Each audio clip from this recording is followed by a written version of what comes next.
기도하겠습니다. 좋으신 아버지 하나님, 우리들에게 이 아침을 허락하여 주시고 또 찬송과 기도와 말씀으로 이 하루를 출발할 수 있게 하시니 감사를 드립니다.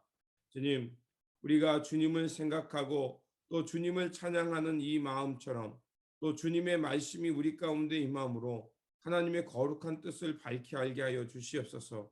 그래서 그 말씀이 지시하는 그곳을 향해 저희들이 묵묵히 나아가게 하여 주시고 하나님의 선한 역사가 어디에 있는지 말씀을 통해 잘 분별하고 그것을 선택하며 우리의 삶이 그곳을 향해 나아가도록 주님께서 성령으로 지켜 주시옵소서. 그래서 우리의 삶의 자리가 하나님께 순종하는 자리, 하나님을 향해서 믿음으로 살아가는 자리, 그래서 하나님의 크신 영광을 드러내는 삶의 자리가 되게 하여 주시옵소서. 우리 구주 예수 그리스도 이름으로 기도드립니다. 아멘. 오늘 우리에게 주신 말씀은 창세기 18장입니다. 본문 읽기는 18장 16절에서 21절입니다. 그 사람들이 거기서 일어나서 소돔으로 향하고 아브라함은 그들을 전송하러 함께 나가니라. 여호와께서 이르시되 내가 하려는 것을 아브라함에게 숨기겠느냐. 아브라함은 강대한 나라가 되고 천하 만민은 그로 말미암아 복을 받게 될 것이 아니냐. 내가 그로 그 자식과 권속에게 명하여 여호와의 도를 지켜 의와 공도를 행하게 하려고 그를 택하였나니 이는 나 여호와가 아브라함에게 대하여 말한 일을 이루려 함이라. 여호와께서 또 이르시되 소돔과 고모라에 대한 부르짖음이 크고 그 죄악이 심히 무거우니 내가 이제 내려가서 그 모든 행한 것이 과연 내게 들린 부르짖음과 같은지 그렇지 않은지 내가 보고 알려 하노라. 아멘. 오늘 본문 말씀은 하나님께서 아브라함에게 나타나시는 것과 소돔과 고모라에 관한 심판의 계획을 전해주시는 내용입니다. 하나님은 아브라함에게 나타나십니다. 그때 아브라함은 그 상수리 나무 아래 앉아 있다가 그 지나가는 나그네를 환대하게 됩니다. 그런데 그것이 하나님이었죠. 나그네를 환대한다는 것은 그 커다란 미덕 중에 하나입니다. 그래서 아브라함은 그 나그네들을 자기 집으로 초대하고요. 그리고 급히 가족들에게 달려가서 많은 양의 떡과 또 순수 송아지를 잡아서 요리하도록 지시하고 대접합니다. 이 일을 통해서 아브라함은 자기가 모르는 중에 부지 중에 이제 하나님을 대접하게 되는 그 놀라운 은혜를 경험하게 됩니다. 그래서 아브라함의 이 행위를 히브리서 13장 2절은 이렇게 말합니다. 손님 대접하기를 잊지 말라. 이로써 부지 중에 천사들을 대접한 이들이 있었느니라. 바로 아브라함에게 관한 말씀이죠. 그 우리가 지나가는 나그네, 즉 이 시대에 소외된 자, 약자를 말하는 거죠. 그 사람들을 환대하는 것은 바로 하나님을 환대하는 것, 자기의 가정으로 초대하는 것이라고 말하고 있는 것입니다. 이런 환대는 우연히 하는 것이 아닙니다. 신랑 맞이하기 위해 등불과 기름을 준비한 슬기로운 5처녀의 비유 또한 우리에게 말하고 있습니다. 또한 허리에 띠를 띠고 혼인집에 돌아오는 주인을 기다리는 종과 같이 되라는 주님의 비유의 말씀 속에서도 이런 손님 환대하기를 말하고 있습니다. 마태복음 25장과 누가복음 12장이 바로 그것을 말하고 있죠.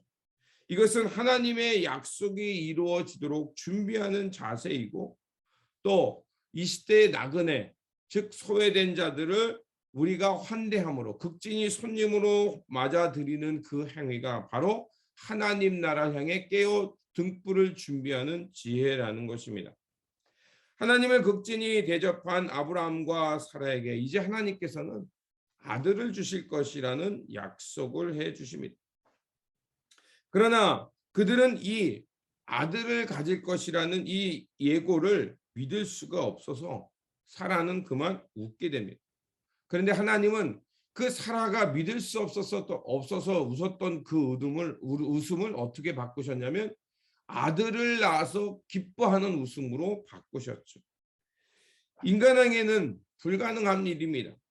하지만 우리가 알아야 할 것이 어제도 말씀드린 것처럼 하나님의 언약을 지키는 것은 우리가 아니라 하나님이시라는 것입니다.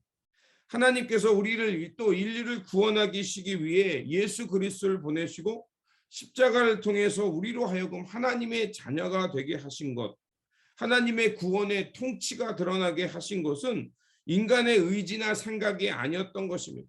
바로 하나님의 언약과 그 말씀이 능력이 있어서 바로 이루신 것입니다.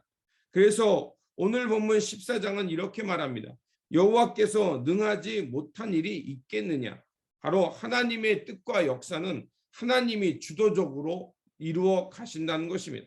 하나님의 말씀이 있다면 그 말씀은 그 안에 능력이 있기에 그것으로 그 말씀을 통해서 하나님의 역사가 이루어진다는 것입니다. 이제 하나님을 환대했던 아브라함에게 하나님은 이제 당신의 계획을 알려주십니다. 그것은 바로 소돔과 고모라에 대한 심판의 계획이었던 것입니다. 하나님은 그 소돔과 고모라를 가시는 이유가 있었습니다. 그것은 바로 오늘 본문 우리가 읽었던 20절과 21절입니다. 여호와께서 또 이르시되 소돔과 고모라에 대한 부르짖음이 크고 그 죄악이 심히 무거우니 내가 이제 내려가서 그 모든 행한 것이 과연 내게 들린 부르짖음과 같은지 그렇지 않은지 내가 보고 알려 하노라. 바로 하나님께서 소돔과 고모라를 가시는 이유는 바로 하나님의 정의가 사라진 땅인지 하나님의 의의를 찾는 사람이 과연 아무도 없는지 그것을 보려고 가시는 것이었습니다. 하나님은 이 땅에 그 악행을 돌이키고 하나님의 의와 하나님 나라의 질서를 세워가기를 원하십니다. 하나님께서 아브라함을 부르신 이유를 우리에게 말해주고 있죠. 하나님께서 아브라함을 부르신 이유는 오늘 본문 우리 19절에 이렇게 되어 있습니다. 내가 그로 그 자식과 건속에게 명하여 여호와의 도를 지켜 의와 공도를 행하게 하려고 그를 택하였나니 이는 나 여호와가 아브라함에게 대하여 말한 일을 이루려 함이라. 바로 하나님께서 이 땅에 이루고자 하시는 것은 하나님의 의와 하나님 나라의 질서를 이 땅 가운데 이루기 위해 하나님께서 우리를 부르신 것입니다. 하나님은 아브라함이라는 그 믿음의 사람을 불러서 이 땅 가운데 이런 하나님의 나라를 이루기 위해 부르신 것입니다. 그래서 하나님께서 과연 그 땅이 그런지 소돔과 고모라가 과연 그런 악이 팽배한 곳인지 확인하러 가시는 길이었던 것입니다. 그때 아브라함이 억울하게 죽는 사람이 없어서는 안 된다라고 생각하여 하나님 앞에 나아가 중보합니다. 의인이 악인과 함께 심판받는 것은 부당하다고 생각했기 때문에 그렇습니다. 여러분, 복의 근원이 된다는 것이 무엇인지 아시겠죠?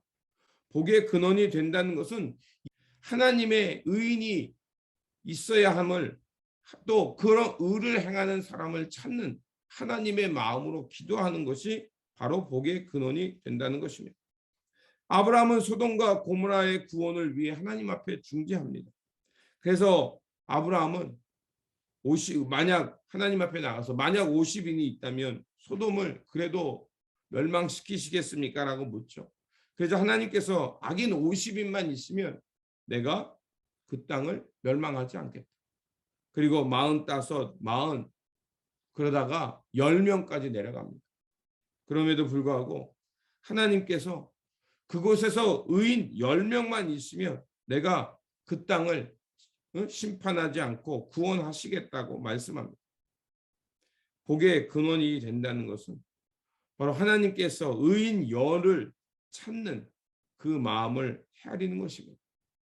그리고 그 땅 가운데서 우리가 살아가는 있는 곳에 서서 하나님의 의와 질서를 위해 살아가는 것입니다.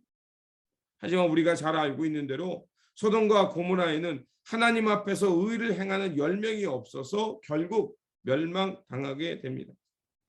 하나님의 뜻은 심판이 아니라 바로 그 땅 가운데 의를 찾으셔서 구원하여 또 그들이 하나님의 의 가운데 하나님의 나라가 회복되기를 원하시는 것입니다. 하나님께서 아브라함의 중재에 의해서 마음을 여러 번 돌리셨던 이유는 바로 하나님의 심판은 파괴가 아니라 바로 하나님의 의로의 회복이며 하나님의 구원을 얻기 위한 마음을 우리에게 전해주는 것입니다. 그렇습니다. 하나님은 오늘도 의인 10명을 애타게 찾으십니다. 그리고 복의 근원이 되는 그 중보의 기도의 사람들을 찾고 계신 것입니다.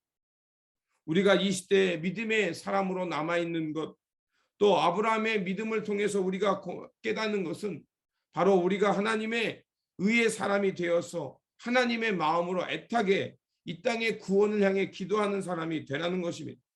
그러므로 오늘 우리에게 주어진 이 삶의 자리에서 하나님께서 의인을 찾는 그 애타는 마음을 생각하며 이제 하나님께서 찾으시는 의의 사람, 그런 사람 되어서 이 땅에 하나님의 의를 행하는 사람, 나그네를 대접하고 이 땅에 소외된 이들을 환대할 줄 아는 사람이 되어서 정말 믿음의 근원, 복의 근원이 되어 살아가는 저와 여러분들이 되시기를 주님의 이름으로 축원드립니다.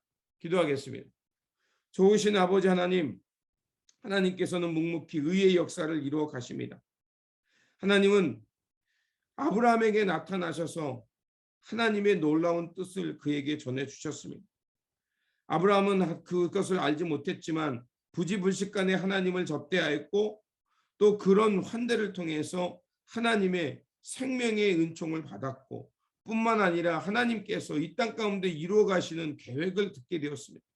하지만 안타깝게도 그 아브라함이 중보했음에도 불구하고 소돔과 고모라는 의인 10명이 없어서 결국 하나님의 진노의 대상이 되었습니다. 주님, 오늘 이 말씀을 통해서 우리가 깨닫습니다.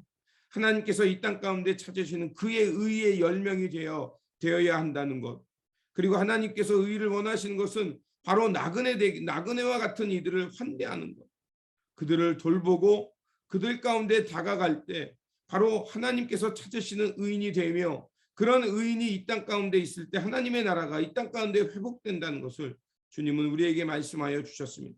그러하오니 아버지 하나님, 우리가 있는 이곳에서 믿음의 조상, 복의 근원이 되어서 하나님, 이 땅 가운데 하나님께서 찾으시는 의의 삶을 살아내게 하여 주시옵소서. 그래서 이 땅이 어두워지는 것만을 보고 한탄하는 것이 아니라 이 땅에 하나님의 나라와 질서가 회복될 수 있도록 수고의 땀을 흘리며 그 의의 삶을 살아내는 우리 모두가 되게 하여 주시옵소서. 우리 구주 예수 그리스도의 이름으로 기도드립니다. 아멘. 오늘 우리에게 주신 말씀 붙들고 살아가는 한 날이 되시길 바라며 하나님께서 찾으시는 그의 의의 삶, 하나님 나라를 구하고 또 하나님의 질서를 향해 살아가는 그런 삶의 자리가 되시기를 바랍니다. 주님의 평안이 함께 하시기 바랍니다.